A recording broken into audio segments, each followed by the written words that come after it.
أعوذ بالله من الشيطان الرجيم. بسم الله الرحمن الرحيم. الحمد لله رب العالمين. الرحمن الرحيم. مالك يوم الدين. إياك نعبد وإياك نستعين. إهدنا صراط المستقيم. صراط الذين أنعمت عليهم غير المغضوب عليهم ولا الضالين. Amin.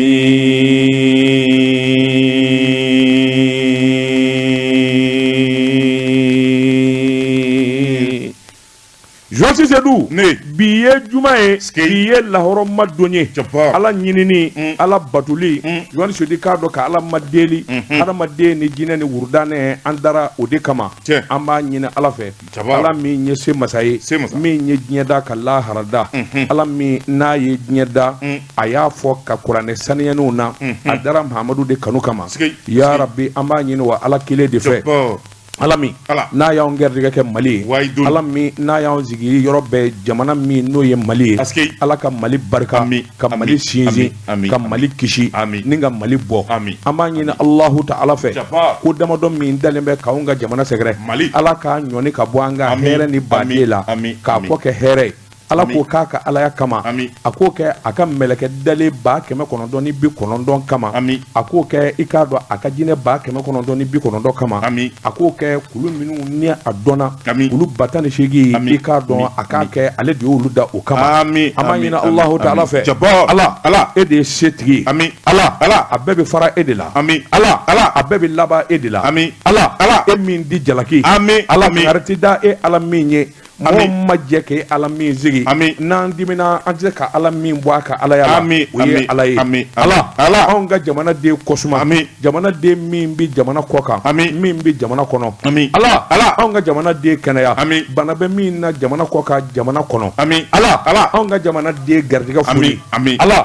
tonyo degun ataka bo on na na balima beka ala okika ala kama Jean Sedou sebe aladi sebe aladi Waidun la ilaha illallah ashhadu anna muhammadar rasulullah sallallahu alaihi wasallam ala mbise kula chaba sodi kado ni jamana duma ba mi nye mali ala asheba yesini ala ni sodi kado ka yelema ka fa bela jele ka nyi ni ga here ni bade nga ambe mi na bi ba soro ala ko aka ketande fa'alun lima yuridun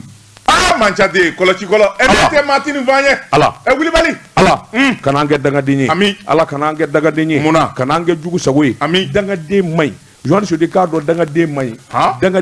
daga de feje mai ala kanange daga dinyi ya rabbi ala ka ke manyuma ka bwanda ya rabbi ala ka ke an va na amba minum bolledu angu barka nyini angu duwaw nyini ya rabbi ala ika nyesho ma ika nyeshi islamaya ma ika nyeshi ala wele ma ika nyeshi shuni selima ika nyeshi limaniama ala onya dama kashila nye sanga zo jomvaye nya blaka ta maga shinyata yala danga bi soro blewa igara do de sade Jean Sedou mami nye sangazo jafaye ibaye kafo misali dima dobe mobili chama sani do abolo fa ni babe yala kono chauffeur bu abolo sangazo jole do dumeni minga da abodu nga barka tala emuna Jean Sedou mbaka dinye mva kadinye shukuru klekuru iba dafe abutoki wele nere fa mu doke wele de ko baba fatwa manye baba te wuli ka dia baba tani ngede Jean Sedou o kadi fa ni bay sanu ni ware do keleme ka fa ni bata ka nyefe be kai ngumo tala tande de bubulo nga dengu nege bula Allahu akbar duguba konna Jean Sedou mago mana chaya chugo wati janya karibama chokorobo ni musokoroba anga yu kerefe abu ni soja Jean Sedou Kado abe hakilina duma ubi dugo ku kono kasura halu mafi Allah o dugo de bimine bali kolochi kolo manchade de ma kuja fani bay kateme de mana kuja fani bay kateme Jean Sedou ba soro barkatala faka de mandini baka de mandi fa akadi bay na ye gnye fonvoke akadu ye utipuma nga so jenine do ningu jenine do ibarka bana Allahu akbar angam fani soja angam bani soja Jean Sedou on nye dodo ana Jean Sedou Kado aminu mbe fakoronu ni bakoro be ayakili tula n'u sara don o don o don i bɛ nimisa daminɛ fo ka taa fɔ i yɛrɛ tun na. wallahi ah nin ye tiɲɛ ye dɛ. ala kana an kɛ dangaden ala kana an kɛ dangaden bɛɛ k'i bolo kɔrɔta sanfɛ a'udhu billahi minash shaitani rajim allahumma salli ala sayidina muhammadin abduhu rasuluhu allahu la sharika la allahu la sharika la allahu la sharika la la ilaha illallah la ilaha illallah la ilaha illallah la ilaha illallah allahu la lam yini wa ajru ami ami anana joni Basse Nantoume anana ka bɔ Paris il est venu d'autres mais kunu anana air France fait a fɔ Seydou ye ko a fi toama ye wari bana kado bana ala min dɔ maa ti ɲɛ i faso ma maa ti ɲɛ i baso ma ko ala t'o sara d'i ma a sara bɛ ala de bolo wallahi ale sara a bɛ ala de bolo maa min kɛra i faso fɛ ka k'i baso fɛ ka don u ni gɛlɛya ni ɲani cɛ o sara bɛ ala bolo ka tɔgɔ d'u ma o sara bɛ ala bolo ka karama d'u ma a fɔ a ye ko ala k'an n'a kisi ala k'an n'a kisi fonisire don ala k'an n'a kisi ala k'an n'a kisi fonisire don joni n dɔgɔ ma kɛ o sera kuma yɛrɛ la ne t'o kalama dɛ fonisire don a ɲɛna faso ma a ɲɛna baso ma o kɛra ala k'an n'a kisi la hawla wala quwwata illa billah amanu wa qadiri kafaduni bismillah alimi alhamdulillahi rabbil alamin Elhaji Daba Tunkara ne n bala cogo bɛɛ di Joti Seydou n bɛ n bolo kari ka don ka bɔ ni sɛbɛn ye sɛbɛn min n'u ka ma l'indépendant maa min y'a sɛbɛn a tɔgɔ de ko Abulayi Jara Joti Seydou i k'a dɔn kɔnɔ daburu janfila olu tɛ se ka ɲɔgɔn ɲɛ fiyɛ min ye wulikajɔ ani hakilina kura min donnen don conseil des ministres min dɛmɛna kɔsɛ in na yɛlɛmaba don n'a sɔrɔsiw ka kunda la Joti Seydou i k'a dɔn sɔrɔsi ɲɛmaaba i k'a dɔn minnu bolo tun bɛ ca la Joti Seydou i k'a dɔn a caman wulila ni ka maakɔrɔ bila u nɔ na sɛbɛnnikɛla ko yalima nin wuliliba in ani nin yɛlɛma kura in yalima a bɛ mun de kofɔ sɛbɛnnikɛla ko hɛrɛ b'a kɔfɛ sɔmin kelen don waati la k'a fɔ min ye ayiwa l'armée a kelen bɛ ka bolokura min bɔ n'o ye kɛlɛbolokura ye Joni Seydou k'a dɔn yɛlɛmani de bɛ kɛ sababu ye i k'a dɔn ni kura ka don awa kɛlɛbolo in na o de la min ye sɔrɔdasikuluw ye u ka ɲɛmaaba so 6 o da kolonjila k'a filekolonde ni ka maakɔrɔw wele sɛbɛnnikɛla ko joni don dɛ chef d'état-major de l'armée de terre général de brigade Aruna Samake wulila ani garde national du Mali colonel Famouke Kamara o wulila directeur olu de sigira i bɛ ka kuraw de to a fɔ kuraw de ninnu ye ne ye armée ko dɔn il fallait me demander oui, c'est vrai, tu as raison. Je suis le 6e colonel. Les 6 nouveaux responsables militaires nommés au cours de ce conseil de ministres sont, entre autres, Makura Minou Mwelela, chef d'état-major général armée de terre, général de brigade Aruna Samake, Osigila, Ani garde national du Mali, colonel Famouke Kamara, Welela, directeur général gendarmerie nationale, Okera général de brigade Moussa Toumani Kone, Mimbi Faroukan, directeur de la sécurité militaire, colonel-major Nuhu Ouattara, ani directeur génie militaire, colonel-major Migne Faraba Sangare, directeur central des services de santé, armée, médecin, colonel-major Gedjouma Dambele, nous de Welela, Awaninga Bla Korole Nona. Tous, Joni Seydou k'a dɔn ni wulikajɔ min kɛra sɔrɔdasikunda sɛbɛnnikɛla ko n'i y'a ta k'a lajɛ min ye wulikajɔ ni jateminɛ ye minnu kɔni wulila ni ka b'u nɔ na o de kɛra chef d'état-major général de l'armée de terre général Félix Dayilo Diallo cɛ Dayilo de Afilila Diallo général Félix Diallo o wulila min ye garde national général Élisée Daou o wulila directeur de la gendarmerie nationale général Sambou Mengoro Sambou Mengoro Jakite cɛni mun to k'ale tɔgɔ fɔ yan Amadou Ela ayi sɛgɛ Amadou El ka a tɛna k'o ka maa ye e ko a yɛrɛ ka nama bɔnzali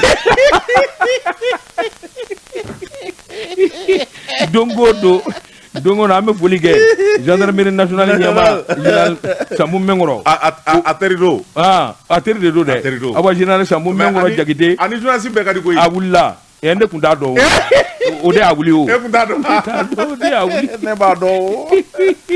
An ka nabɔ. Journaliste Seydou. Ne. Sɛbɛnnikɛla ko. Jɔnni. A ko sɔrɔdasiw ka nin wulikajɔ min n'a kɛra. A ko ayiwa dɔwɛrɛ tɛ dɛ. Min kɔni ye yɛlɛma ye. O de bɛ kɛ sababu ye k'a dɔn fɛn kura caman bɛ yen faamuyali ka sɔrɔ. A ko n'a sɔrɔla k'u ma fɔ i k'a dɔn ninnu wulili la. Maa kura weleli kun jɔnjɔn ma fɔ a la. Johnny Seydou mɔgɔ bɛ se k'a fɔ k'a da min kan. O de ye jamanakuntigi y'a hami minɛ a bɛ waati jan bɔ. N'o ye kɛlɛ Asimi Goyita ye. I k'a dɔn a kɛlen bɛ k'a tila kuraw ani bɔfɔ kura minnu da. Jamana yɛrɛ lakani na. Johnny Seydou k'a dɔn a tɛ ɲɛ abada fo falenni de ka kɛ. Ni hakili b'a la. Janvier kalo tile 20 tɛmɛnen. I b'a ye k'a fɔ ayiwa min ye l'armée kasali ye. Asimi Goyita kun ye kumaba caman fɔ. Johnny Seydou yalama a kun bɛ daminɛ nin de la fɔlɔ wa. Wa ko tɔ bɛ kɔfɛ. Kɛlɛbolo kura min bɛ n'u k'a ma ko tile kura. Johnny Seydou k'a dɔn ko nin de tɔ to Bamandi la. O kɔni ye k'u siden de ban ni k'u si la tunu.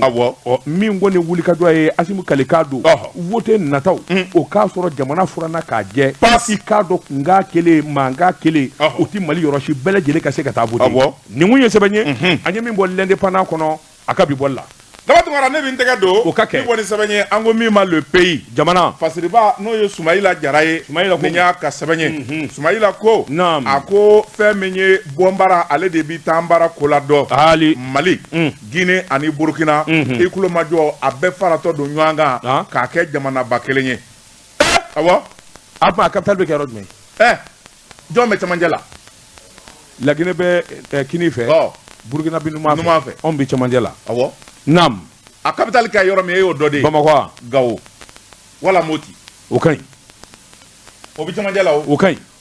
Naam. Sɛbɛnnikɛla ko. A ko n'i y'a ta k'a lajɛ fɛn min ye su min ye n'a bi ja. A bi dɔn ka b'a fitiri la. Mali jamanakuntigi. N'o ye colonel Asimi Goyita ye. A ye gun min jɔ a diɲɛ bun n'a kun kan. Farafinna bɛɛ lajɛlen dara la. O de kɛra sababu ye. Waati min ni fanga yɛlɛmana Burkina fasokaw fɛ yen. Burkina masakɛ kura. N'o ye capitaine Ibrahim Traoré ye. Biribiri a bolila ka maa min magwɛ. O de ye kɛlɛ Asimi Goyita ye. Sɛbɛnnikɛla ko a nalen ani Asimi Goyita ye kuma minnu fɔ o de ye teliya la Mali kɔni kɛra disiba ye ale kelen bɛ se ka farafinna tile biyanfan bɛɛ lajɛlen bɔ bolo la o tuma Asimi Goyita ne bɛ min laɲini fɛ o de ye k'i ka armée bila min bɛ se k'a to Burkina yɛrɛ a kɔrɔnfɛyanfan in min n'a ɲaaminen bɛ ka na Mali fanfɛla la anw yɛrɛ bɛ se ka dɛmɛ cogo min kana ka sabati kelen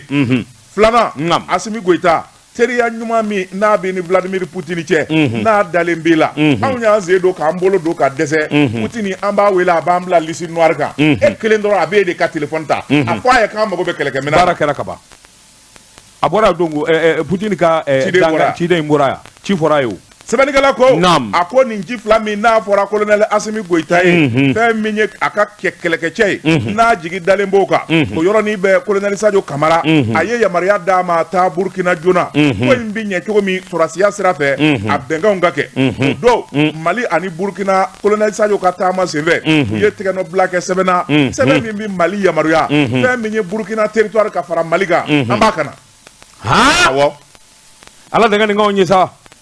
Manu top nam ni ne ye miiri repli tactique stratégique ala ka hinɛ Bube la i bɛ k'a la wa Bube la Bube non c'est IBK a don Bube de tun ye ministre de l'armée o mais IBK c'est le règne de IBK non ko c'est un repli tactique non IBK c'est le règne de IBK IBK de ka fanga don ko c'est un repli tactique e bɛ fɛ ka duden ma ka dutigi den ma ne ko ko dira ala ka hinɛ IBK la ala ka hinɛ u la repli tactique. On parle pas de vous, on parle de IBK le chef suprême des armées. J'accepte. Nam. Sɛbɛnnikɛla ko a ko don ni bi tɛ kelen ye fɛn min ye colonel Pasaye Sadio Kamara a ye wuli ka jɔ kɛ tɛgɛnɔw bilara o dugusɛjɛ bɛɛ Mali ka kɛlɛkɛ avion a ye ta tugu Bamanju la Burkina a dugukolo kan sɛbɛnnikɛla ko dugu minnu bɛ yen n'o ye Solenzo ye Burkina a dugu caman bɛ yen Mali y'a fura k'a jɛ pas k'a tile di capitaine Ibrahim ma. sabanikala ko on de ma ka tulonkɛ ma ye bilen o ma bɔ nam a ko fɛn min ye ministre ye colonel Sadio Camara ale de bilara joona kuma irisiw ka ministre fɛ n'o ye Sergei Shoku ye Burkinakaw u mago bɛ kɛlɛkɛminɛn min na wari b'u bolo u labɛnnen don minɛn ka na joona sabanikala ko Mali ma taa koyi ministre y'a sigilen to a ka bureau kɔnɔ ka telefɔni ta o yɔrɔnin bɛɛ hélicoptère kwalew ani blindew u nana suru Burkina faso jɛsaw la hawla wala quwwata illa billah lajim anda nunu ɲɔana wa anda u ɲɔana u ka dɔɔni dɔn a ɲɛ dɛ u tɛ kuana ayiwa nam u tɛ kuana sɛbɛnnikɛla ko a ko kab'o kɛra fɛn min kɔni ye Burkina Faso ye a ye fanga sɔrɔ danaya sinsinna o tuma kapitɛni Ibrahim Traoré a ye min laɲini munna Mali ni Burkina Faso an ti kɛ kelen ye sabula an bɛɛ ye jamana kelen de ye kunungo sani tubabu kana don ani ɲɔgɔn cɛ sɛbɛnnikɛla ko a ko o baara kelen maa min kun ye Mali sirabɔ kana Asimi Goita kana kuma ɲɔgɔnya o ye colonel Mamadu Doumbia ye Laginɛkaw ka masakɛ ale yɛrɛ nana Mali ka 22 septembre Mali jara ye fɔ 22 septembre bannen a banna ka taa Asimi y'a ɲininka ko n terikɛ i bɛ taa don jumɛn sa a b'a ka so a b'a ka so de o I nana 22 septembre la o banna o dugusɛjɛ i bɛ halisa i bɛ taa don jumɛn nam sɛbɛnnikɛla ko Mamadi Doumbia ko ne m'a dɔn ko n bɛ Mali la koyi ne yɛrɛ bolo sa halisa an bɛ Laginɛ de sabula Mali ani Guinée an bɛɛ lajɛlen de ye kelen ye ne bɛ min ɲini an ka kɛ kelen ye daw ka yɛlɛ sɛbɛnnikɛla ko ka kɔn o ɲɛ waati min ni CEDEAO kun ye Mali janfa Laginɛ kun y'a ka da bɛɛ lajɛlen yɛlɛ u ka port Mali minɛn bɛ doni kana cogo min a bɛ doni kana ten o nana wolo fɛn min na o de ye Kɛnɛdila Hawtal Bala bɛɛ min wari yɛrɛ bɔra Laginɛkaw kun k'a fɔ Mali yɛrɛ bɛ lafiya cogo min minɛn tali n'a nali la o to a da Kidali la n'o ye Mali dugukolo ye o donnama kama fɛn min ye Mali faama caman ye olu taara dayɛlɛli kɛnɛ kan e yɛrɛ kun tɛ yen wa Ngumbi a kɛra ɲɛna Laginɛ y'o kɛ sɛbɛnnikɛla ko Mamadi Doumbia ka laban tuguni Mali douaniers ka dayɛlɛ Mali ye fɛn min ye douane ka so ye an bɛ lafiya yɔrɔ min na ani baara bɛ kɛ cogo min Mali ka lafiya Laginɛ ye nin kɛ sɛbɛnnikɛla ko nin bɛɛ de kɔfɛ colonel Mamadi Doumbia y'a laɲini ale ni Mali u ka fara ɲɔgɔn kan Asimi Goita ko Burkina Guinée n'a ma ɲɛ k'a fɔ aw bɛɛ farala ne kan o tuma an bɛɛ ka fara ɲɔgɔn kan an ka sigiba kelen ye an ka kɛ kulu kelen ye sɛbɛnnikɛla ko o baara dira maa min ma o de ye ministre Ablaye Diop ye a fɔra ye o tuma n'i ma ɲɛ taama kɔ maa min fɔlɔ nana ne yɔrɔ k'a fɔ an ka fara ɲɔgɔn kan o ye kapitɛni Ibrahim Traoré an ka taa ɲɔgɔn ye sɛbɛnnikɛla ko taama kɔni kɛra Burkina Fasokaw fɛ yen fɛn min ye sigi kununko fɛn min ye Mali ka wasa ministre ye n'o ye Ablaye Diop ye a taara Wagadugu a kunbɛnna maa min fɛ o y'a dɔnɲamuso min n'o bɛ Burkina Faso o yɛrɛ ye ministre ye min ɲɛsinnen bɛ Burkina ani jamana wɛrɛ cɛ koɲɛw ma o y'a bisimila sɛbɛnnikɛla ko a ko fɛn min ye Guinée fana ye o y'a ka ministre bila ka taa u bɛɛ lajɛlen sigira ka kuma ni ka bɛnkan kɛ bɛnkan ninnu bɛ boli fɛn min kan o de ye ni jamana saba bɛɛ lajɛlen bi kɛ kelen ye sɔrɔ bosoni sira fɛ cogo min na o kumaw fɔra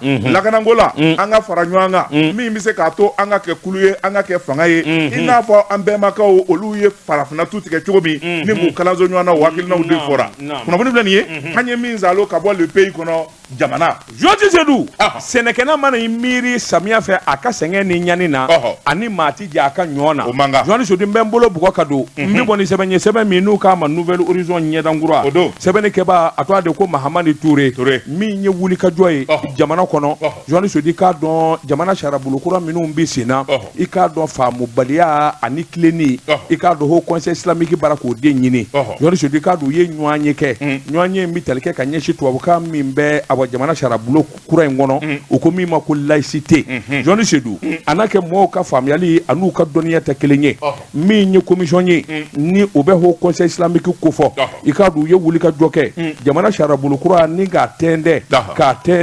k'a lajɛ i k'a dɔn diinɛ jɔyɔrɔ ye min ye n'o ye silamɛw jɔyɔrɔ yɛrɛ ye min ye a sarabulo in kɔnɔ ko in ɲɛmaaya bɛ Cɔrɔnɔ Umar Hadi Cam de bolo Jɔni Sedu k'a dɔn commission in ye jateminɛ minnu kɛ a n'u taara bɛn fɛn minnu kan min wolol'o la Jɔni Sedu k'a dɔn u ye ɲɛfɔli kɛ a ko n'i ye ko ta k'a lajɛ Seku Tarawele ka fɔ la a k'u ka kuma nin déclaration minnu bɛ a bɛɛ lajɛlen sɛbɛnnen don tubabukan de la Jɔni Sedu k'a dɔn ko maa fɔ kan wɛrɛ la i k'a dɔn a bɛ bɔ a minɛn kɔnɔ nka n'i y'a ta k'a lajɛ Haut Conseil olu kɔni bɛ fɛn fila de ɲini fɛn fila min n'o kɔni kɛlen don banamini ye kosɛbɛ préambule ani a bolodako filanan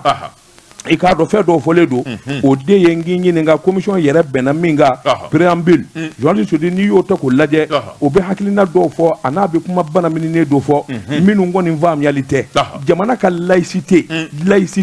journaliste di k'a dɔn mun yɛrɛ don dɛ a bɛ mun de ko fɔ journaliste di a ko n'i y'o ta k'o lajɛ laïcité kɔni i k'a dɔn a bɛ taa dulon diinɛ ko de la journaliste di k'a dɔn diinɛ bɛɛ lajɛlen ka kan bɛɛ bɛ se k'i ka diinɛ kɛ a ko laïcité in a b'o de ko fɔ n'i y'a ta a kɔrɔ yɛrɛ ma nga n'i ye ko banba k'u wuli ka jɔ ta k'a lajɛ journaliste di ɲinɛn de man ka kɛ k'a fɔ silamɛya de ye diinɛ ye min jamakulu ka ca ka tɛmɛ bɛɛ lajɛlen kan o jɔyɔrɔ de fana kan ka sɛnsɛn k'o ɲɛdɔn sabula diinɛ ye fɛn ye min n'a kolo ka gɛlɛn kosɛbɛ min i k'a dɔn awa ni tulon man ka kɛ n'a ye o fana k'i bɔ yen journaliste di n'i ye jamana yɛrɛ ta k'a lajɛ du ani denbaya journaliste di k'a dɔn o fana kan ka sigi fɛn minnu kan olu ɲɛ ka fɔ k'a perepere latigɛ k'a bɔ ɲɔgɔn na laadaw kokɔrɔw olu kan ka ɲɛfɔ k'a bɔ ɲɔgɔn na journaliste di n'a ma ɲɛ k'a fɔ furu bi kɛ o fana ka sɛbɛn a ɲɛ 40 de ma cɛ ani muso olu de bɛ furu ɲɔgɔn ma o bɛɛ ka don constitution na wa awɔ o bɛɛ ka don ayi a ka fɔ k'a perepere latigɛ ne ko u bɛ to a k'a dɔ fɔ le genre a kɔrɔ ye mun ye de le genre a minnu galannen don ni genre fɔra tubabu ka jɛ yɛrɛ la o kɔrɔ de ye cɛ ani muso mais maa minnu bɛ genre fɔ n'u ye genre fɔ dɔrɔn o kan tɛ cɛ ma o kan bɛ muso de ma bon justement c'est à dire que moi i m'a ye u ka kumaw ɲɛfɔ bamanankan na n'a fɔra le genre o kɔrɔ ye cɛ ni muso a bɛɛ ka kan mais bi bi in na droit de l'homme ko ani droit de femme ko fɔlɔ n'u ko le genre o ye muso jɔyɔrɔ ka bonya kuma kɔrɔ de y'o ye i ɲɛ b'o yɔrɔ o tubabu kan minnu na dɛ journaliste n'u ma perepere la pièges de do c'est des pièges justement i sigilen bi to il faut genrer a y'a genrer han i b'o kɔrɔ dɔn wa a ye musow don a la alors que a sensi yɛrɛ la genre kɔrɔ ye cɛ ka k'a la muso ka k'a la mais n'i y'u nka ma a y'a genrer dɔrɔn o bɛ musow de kɔ ni de don journaliste Seydou a ma ɲɛ dɔn a ma faamu journaliste di k'a dɔn wuli ka jɔ la haut conseil kɔni ye min fɔ a y'a sɛbɛkɔrɔ k'a jɛya ni furusiri bi kɛ journaliste di k'a dɔn cɛ ani muso ala y'an da o dacogo de la cɛ ni muso olu de ka furu bi siri ɲɔgɔn ma a ko kun t'a tɔ u tulo t'a fɛ ka mɛn journaliste a ka fɔ k'a jɛya gɔrijigɛniya a n'a damata walew ani ko wɛrɛ minnu bɛ yen journaliste a ka sɛbɛnden noir sur blanc mais o sɛbɛnnen don a bɛ constitution kɔnɔ non on peut pas tout mettre dans la constitution bon o de ye problème ye libaw de loi de b'o ɲɛfɔ il y a une loi qui s'appelle le code de la famille et de la personne ne ko min kɛra ATT fɛ ne ko n'a fɔra k'a jɛya o b'a tiɲɛ de ya non mais a fɔlen don ka jɛya j'ai posé une question n'a fɔra sisan a ka sɛbɛn gɔridigɛniya cɛ ni cɛ muso ni muso c'est interdit dans la loi n'o sɛbɛnna o ye kojugu de ya mais c'est déjà écrit o b'a kɔnɔ wa o b'a kɔnɔ o sɛbɛnnen don ka ban e ko grande ligne mais je te dis k'a b'a kɔnɔ d'accord anw ma kalan ne kɔni ma a b'a kɔnɔ koyi non kuma tɛ wa diinɛ mɔgɔw kɔni y'u ta fɔ k'a bɔ a la dɛ i b'a dɔn kɛ dɔw de b'a fɛ fɛn o fɛn b'u kɔnɔ a bɛɛ de ka don nin constitution in na o de ye fɛnɛ problème ye ah oui a bɛɛ o la n'o kɛra loi bɛɛ bi bila sa an b'a bɛɛ kɛ constitution ye n'o kɛra a bɛ ɲagami journaliste Seydou maa bɛ taa ka segin ko min kan a ɲuman kelen kɛ an kana segin kuma in kan o de kɛra ATT y'o kɛ a ka sa ATT y'o kɛlen kɛ koyi mais il y a eu des problèmes ATT clé la est-ce que mankan wuli justement o de la ɲɛna le code de la famille et des personnes o de y'a to bi ni silamɛ furusiri dagara c'est légal fɛn caman b'o kɔnɔ koyi u ka kɛlɛ de kɛ u ka appliquer a jɛ kan o bɛ cɛ ni cɛ ka furu kɔn o bɛ muso ni muso ka furu kɔn o bɛ fɛn caman gɔn jamana kɔnɔ o conseil ko le mot laïque journaliste do o de ye kuma ye min kɔni n'a dibi ka bon o de ka sama ka bɔ a la k'a perepere latigɛ ni masakɛ kura bɛ sigi kuranɛ ka d'a ma a k'i kɛlɛ kuranɛ kan ne ye kuma in faamu sisan j'ai compris tu as compris maintenant non j'ai compris voilà j'ai compris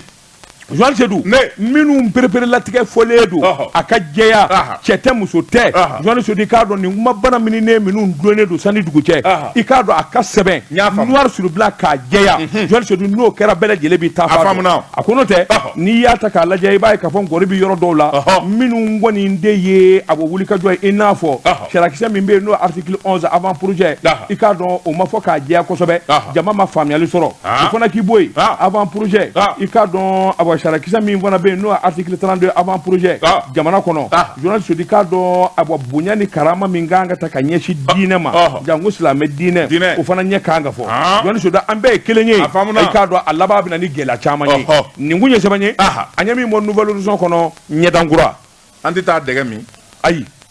Ahmed mun salo ke ka dama dege mi men Jeka pub ka wa fon la kodo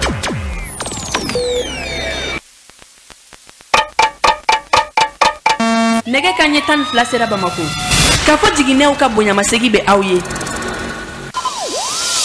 Jeka pub ka fon la kodo Josi Sedou mbala chugo bedi dabatu ngara ne bin tege do Nam. boni sebenye ango mi ma le sphinx kona akoro domba bato ma si sogo ne nya ka sebenye Batoskom. bato ma ko ako akadina ti dabla nye nege tena Sigatula. ako anga ta ministry sola me nga bara nye shinembe sigidal la kanani ani femi jamana adugukolo ani jamana saninyalika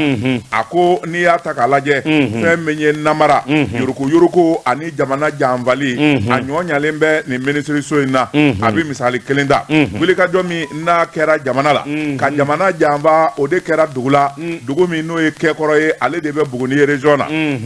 Sebenikala ko ako ni ya ta ka lajɛ fɛn min ye jamana kanabaaw ye u ye wuli ka jɔ kɛ ka taa siniwadina dɔw sɔrɔ u feerelen bɛ Mali kungokolo dɔ kan kungo min n'a lakananen bɛ a bɛ san bayiri ka bɔ u k'o de ma forêt classée min n'a bɛ kɛkɔrɔ Sebenikala ko o bɛ Sanzo ale de marabolo la a b'o commune kɔnɔ a bɛ Buguni o région kɔnɔna na Sebenikala ko a ko n'i y'a ta k'a lajɛ siniwa minnu minɛna ni fɛn min ye lakanabaaw ye olu ye tɛgɛ da u kan yala Chinois u ja sera ka fariya cogo jumɛn na ka avion ta ka bɔ Chinois jamana kan kana bi Mali forêt classée kan ka buluku a bi san caman bɔ ka bɛɛ lajɛlen kɛ dingɛ ye ni ka kungokolo bɛɛ lajɛlen tigɛ ka yen kɛ Saheli ye o tuma maa minnu bilalen bɛ ji ani kungo lakanali la n'o ye ministère ye olu tun bɛ min u ka bolofara min bɛ yen n'o ye chef de cantonnement ye direction des eaux et forêts olu tun bɛ mun na u tun bɛ min Sebenikala ko a ko ni miro ɲiningali jaabiw la i b'a ye k'a fɔ jamana de janfara sabula Chinois ka kariya fɛn min ye nin minanbadenw ye minnu n'u bi tiɲɛni kɛ i tulo ma jɔ ko min ma porteuse o ye mansin belebelebaw de ye minnu bi dingɛbaw seni o 24 o tɛmɛnen kɔfɛ ka bɔ yen pick-up o 9 groupe électrogène bila hawtabaw minnu bi ji danyi fanda 4 bɛɛ lajɛlen fɛ ka kura di o 13 nin bɛɛ lajɛlen de yɛrɛkɛlen tun bɛ kɛ kungokolo kɔnɔna na tɛgɛ dara minnu kan o ɲin tɛ minɛ misɛnninw na Sebenikala ko yala nin bɛ se ka kɛ jamana kɔnɔ cogo jumɛn na o m'a kɛ tile kelen o m'a kɛ kalo kelen san kelen yɛrɛ tɛ koyi bi m'u bila la u bɛ k'an dan ye Sebenikala ko don dɔ dɔrɔn fɛn min kɔni ye lakanabaaw ye o bɔr'u kan u ye tɛgɛ da u kan kunnafoniw ye ko in jaru bɔlɔlɔ kan o tuma fɛn min ye minisiriso min n'a bɛ sigida lakanali kunna a y'a dɔn sa k'a fɔ denmisɛnninw bɛ min fɔ bisi kɛra po ye bɛɛ bɔra a kalama a gɛlɛyara bisi kɛra po ye ko bɛɛ bɔra a kalama o tuma na an k'an teliya an ka fɛn dɔ naamu min bɛ se k'a to jamanadenw hakili ka suɲɛ u nana o de kɛ u nana bɛnkan dɔ kɛ u ko min ma protocole d'accord i tulo ma jɔ fɛn min ye Chinois ye u yamaruyara fɛn min ye Mali dugukolo a kungo ani fɛn min y'a ji ye u k'an dan ye ni k'a lacɛn fɛn min ye bɛnkan min nana kɛ o de ye k'a fɔ n'u ye kungo min gɛn u ti dɔwɛrɛ di koyi sɛbɛn wari 1,50 u b'o damasara o bi kɛ ka kungo in labɛn dommage 40 o ka dɔgɔ a kuru kara faralen ɲɔgɔn kan 1,90 o dɔrɔn Sebenikala ko a ko ni maa min ye nin ko ninnu lajɛ a b'i dusukun tɔɔrɔ k'a sɔrɔ Chinois nali ka na bi Mali kungokolo kan k'a sɔrɔ yamaruya t'u bolo u ye yɔrɔ min gɛn i tulo ma jɔ wɛrɛ min b'i fɔ n'o ye kekɔrɔ kungokoloba lakanalen ye a bi t'i jɔ hectare 50,000 la u ye min gɛn u nalen hectare 10,000 u y'o bɛɛ lajɛlen de jiri tigɛ k'a halaki k'a bɛɛ kɛ dingɛ ni bɔgɔbilen ye fo ka poussière wuli u y'an fa 1,90 o dama kama naam Sebenikala ko u y'a sanu bɔ ka taa n'a ye o t'u bɔ u y'a dugujukɔrɔfɛn bɔ ka taa n'a ye fɛn o fɛn bɛ yen n'o ye fɛn nafama ye u y'a bɛɛ bɔ a jiri u y'a tigɛ k'a bɛɛ lajɛlen k'u sago ye ni k'a kungokolo lanɔgɔ Sebenikala ko a ko maa minnu y'o baara kɛ o ye jamana minisiriso de ye min ka baara ɲɛsinnen bɛ sigida lakanali ma a ko n'i y'a ta k'a lajɛ u ye jamana janfa sabula maa b'i yɛrɛ ɲininka nin ɲɔgɔnna wale sera ka kɛ minisiriso ɲɛnama wa yala janfa bɛ yɔrɔ jumɛn na maa jumɛn ni maa jumɛn bɛ baara kɛ minisiri nagakɔrɔ n'olu faralen bɛ jamana janfabaw kan minisiri yɛrɛ ale yɛrɛ ka nafa jumɛn b'a la munna nin ko in bɛɛ lajɛlen dɔnnen a ma se ka ko gɛlɛn kɛ fo ka 1,900,000 dama minɛ k'i mankan suma sɛbɛnnikɛla ko a mɔmɔ o mɔmɔ i b'a ye k'a fɔ janfajugu de kɛlen bɛ jamanadenw kɔ kan n'o tɛ minɛn minnu minɛna o dagosi bonya an'u ye tiɲɛni min kɛ sɛbɛnnikɛla ko a miliyari dagosi bɛ t'i bila fɛn min na a se ka calculer ka ban sɛbɛnnikɛla ko nka n'i y'a ta k'a lajɛ maa minnu bɛ yen n'olu bilalen bɛ eaux et forêts n'o ye u ka ɲɛmaayaso ye minnu bilalen bɛ a baara la k'u ka kɔlɔsili kɛ olu ka janfa bɛɛ o tɛmɛnen kɔfɛ ka bɔ yen u ka bolofara min bɛ yen n'o ye chef de cantonnement ye Buguni ani Kekɔrɔ ani Sanso commune kɔnɔ nin bɛɛ lajɛlen de bɛ janfa la sabula a kɛra olu de nun kɔrɔ wa don o don ɲɛ b'a la u ti kuma sɛbɛnnikɛla ko waati dɔ sera jamana faama n'o ye colonel Asimi Goyita ye a ka wuli ka jɔ kɛ n'o tɛ jamana janfalen don fanjama k'an ko minisiriso min ka baara ɲɛsinnen bɛ sigida lakanali ma yuruku ni nangarabaya ani jamana turuli dingɛ na u b'o damanda de la o ti ɲɛ o kunnafoni filɛ nin ye an ye min bɔ Sphinx kɔnɔ a ka bi bɔli la Georges Sedou n bɛ bolo kari ka don n bɛ bɔ ni sɛbɛn min n'u k'a ma le providentiel Yohani Sodi k'a dɔn Ngana Keguma o de bɛ si sɔrɔ ka tɛmɛ Ngana Naloma kan Yohani Sodi k'a dɔn Bintu Danbɛlɛ nin y'a ka sɛbɛn ye Nganamu ni Suɲɔni ni Janfa Yohani Sodi k'a dɔn a kun fɔra min ye kɔlɔndigɛ belebelebadenw ye i k'a dɔn 40 Yohani Sodi k'a dɔn bɛn kɛra kan o de ka taa sɔni min ye Koro jamana ye Yohani Sodi k'a dɔn a kun bɛ kɛ sababu ye min b'a to a lamini a so a baga ni hadamaden bɛɛ lajɛlen bɛ lafiya jiko la Yohani Sedou min ye surfacturation ye n'i y'o mɛn ka dɔ fara k'a tɛ min bɔ Nganamu ni Suɲɔni a sugubulo de taara ayiwa ni ka kɛ Nganamu da ye a bɛna taa a wari bonda o kun bɛ bɔ projet de kun a ko fonds fiduciaire d'urgence de l'Union européenne pour l'Afrique Yohani Sodi k'a dɔn o min n'a n'u bɛ GTZ bolo Yohani Sodi k'a dɔn programme jeunesse stabilisation projet a daminɛna i k'a dɔn kabini septembre san 2018 min ye Moti ani Segu jamana ye baara kolo gɛlɛn minnu bɛ yen ni nafa b'a la a baara dabɔlen bɛ kalo 36 de kama nka an bɛ don minɛ ko bi n'i ye baara ninnu da k'a lajɛ dugu minnu bɛ i n'a fɔ Koro a dingɛw kun kan ka se a kɔlɔnw kan ka se yɔrɔ min na Yohani Sodi k'a dɔn a kɛra Suɲɔni da ye ani jigitigɛ ye kunnafoniw na sɛbɛnnikɛla y'a jira k'a fɔ min ye a dabɔkun de ye hadamaden hakili bɛ sigi cogo min u bɛ sigida minnu na u bɛ lafiya sɔrɔ cogo min na Yohani Sodi sabula jamana ɲaaminen bɛɛ lakanabaliya ni gɛlɛya mana fara ɲɔgɔn kan a bɛ kɛ sababu ye maa caman de k'i sigiyɔrɔ bila ni hɛrɛ nana jidi sigiyɔrɔ la a ka ca Ala fɛ maa caman t'u nɔ na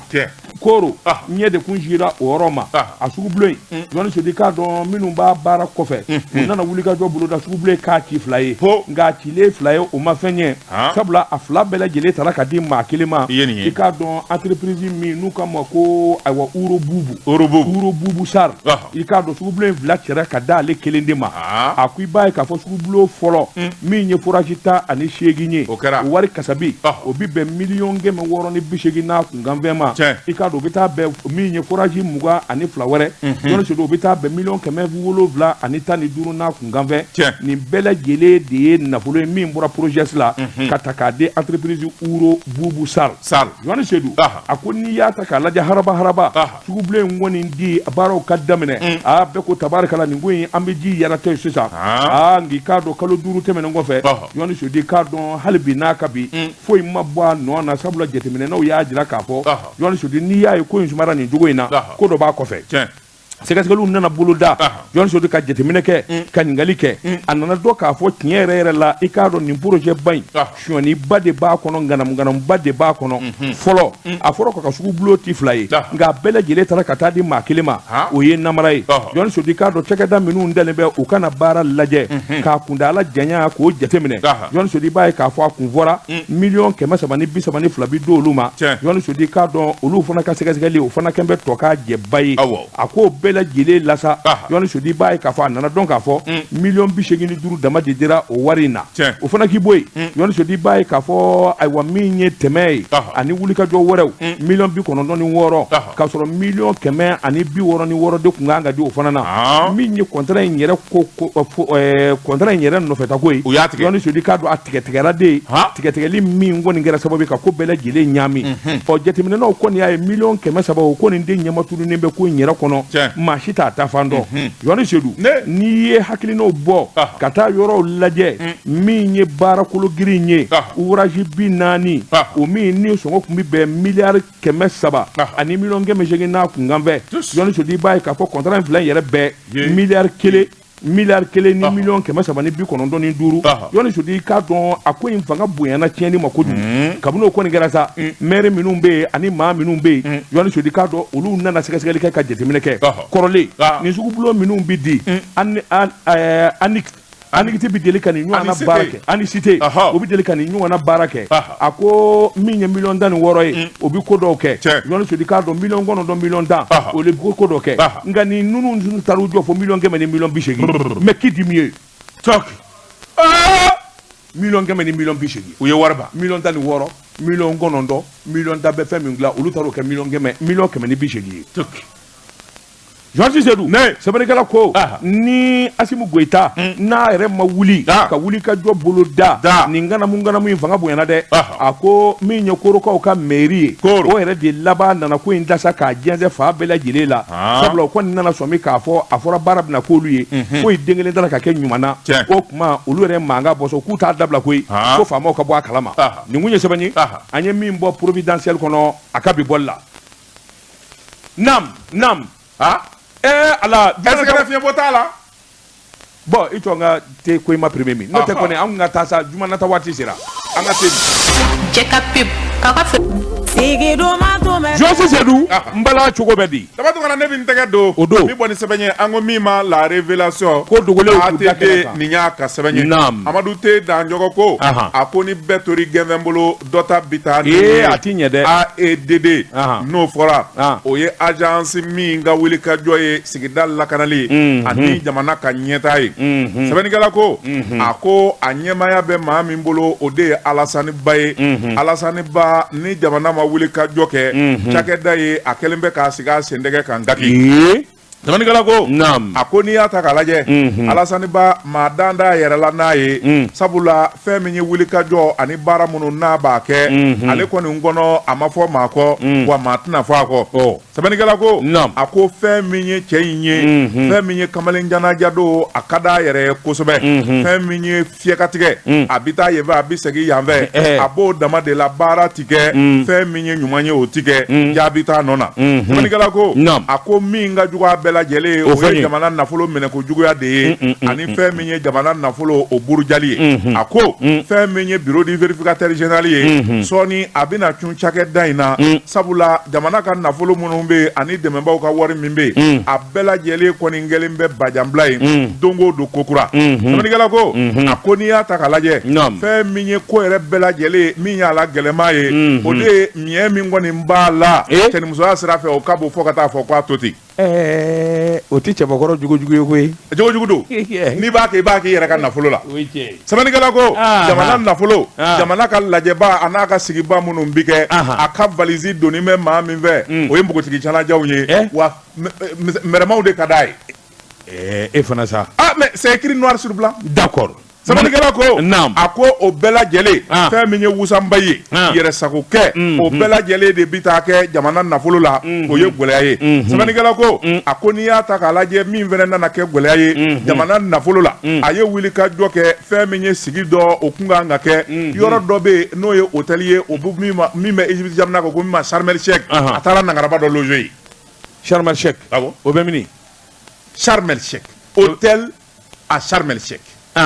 sɛbɛnnikɛla ko a ko n'i y'a ta k'a lajɛ fɛn min ye ko caman ye ani wulikajɔ caman a nɔbɔ la sɛbɛnnikɛla ko a ko maa min y'a ta ka bila jɔyɔrɔ in na o ye minisiri Modibo Kone ye sɛbɛnnikɛla ko conseil des ministres min kɛra arabado mars kalo tile 9 san 2022 o de y'a sugandi sɛbɛnnikɛla ko yala a n'o da bɛ file kelen na wa maa b'i yɛrɛ la ɲininka nka n'i y'a ta k'a lajɛ fɛn min kɔni ye kojugu min n'a b'a la k'a kɛ yala a ka minisiri bɛ se k'a fɔ k'a t'a kalama wa o fana ye ɲininkali ye sɛbɛnnikɛla ko hali kunbɛ laban min kɛra Segu festival du Niger a jogo kelen a taar'o lama ye sabula ko conférence dɔ kan ka kɛ kumatigiya dira ma o kɛnɛ kan fɛn min kɔni ye yen ye maaw y'a ye cogo min na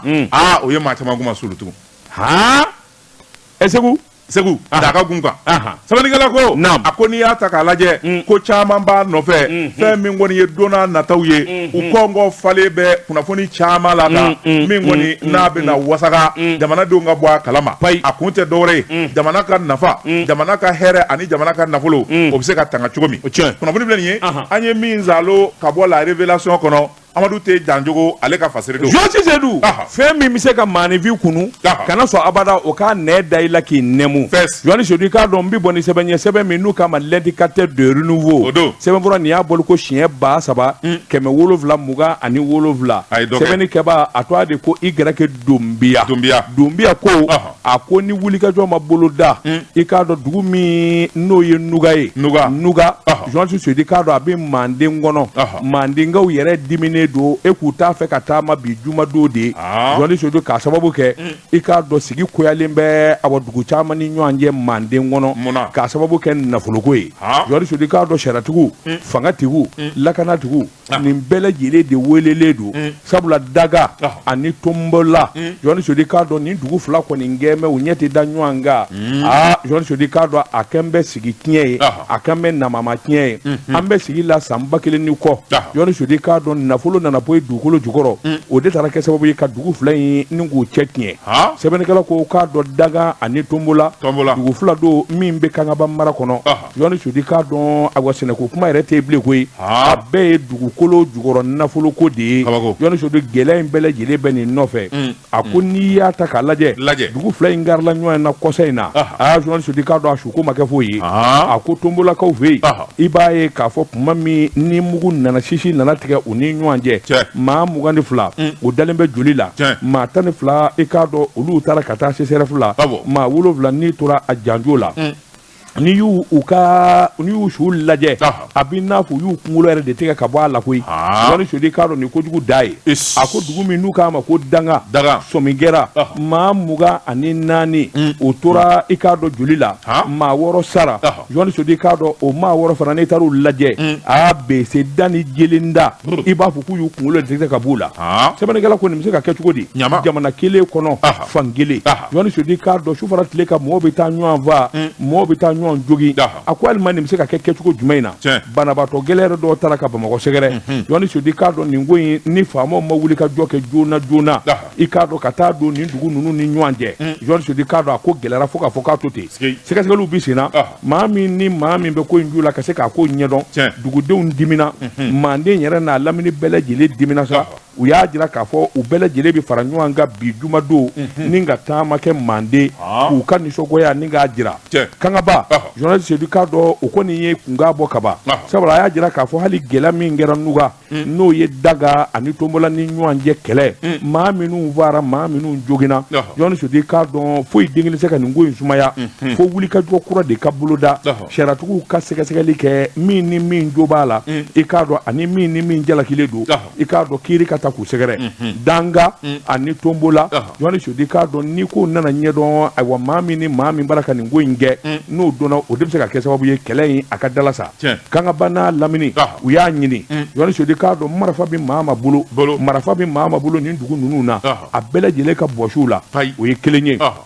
bɛɛ ka to i ta damafa Joani Seydou yanni sariyatigiw ka ko kiiri tigɛ Manden a bɛ lomu laban ka Manden ti ci Joani Seydou nka n'u tora nin cogo in na a ko i k'a dɔn digina kɛ Manden la sabula maa tɛ lamini in kɔnɔ marifa maralen tɛ min bolo jele walima ndola tɛ min bolo a ko i b'a ye k'a fɔ Kela Kɛɲɛba Bafula B Kati Kangaba Joani Seydou k'a dɔn nin bɛɛ lajɛlen tɔnsi jɔlen don sabula bɛɛ lajɛlen ko n labɛnnen don Bindikɛnga k'a daminɛ Sibi ni Kangaba i k'a dɔn ka taa Selenge Joani Seydou k'a dɔn a sigi kelen don k'a fɔ gɛlɛya Ala de bɛ fara an kan n'o tɛ a bɛ wuli nin bɛɛ lajɛlen la nin kun ye sɛbɛn ye an ɲɛ min sɔrɔ ka bɔ indicateur de renouveau kɔnɔ a ka bi bɔli la laban tun kana bi ta a ye ko an da bila yan a ka bila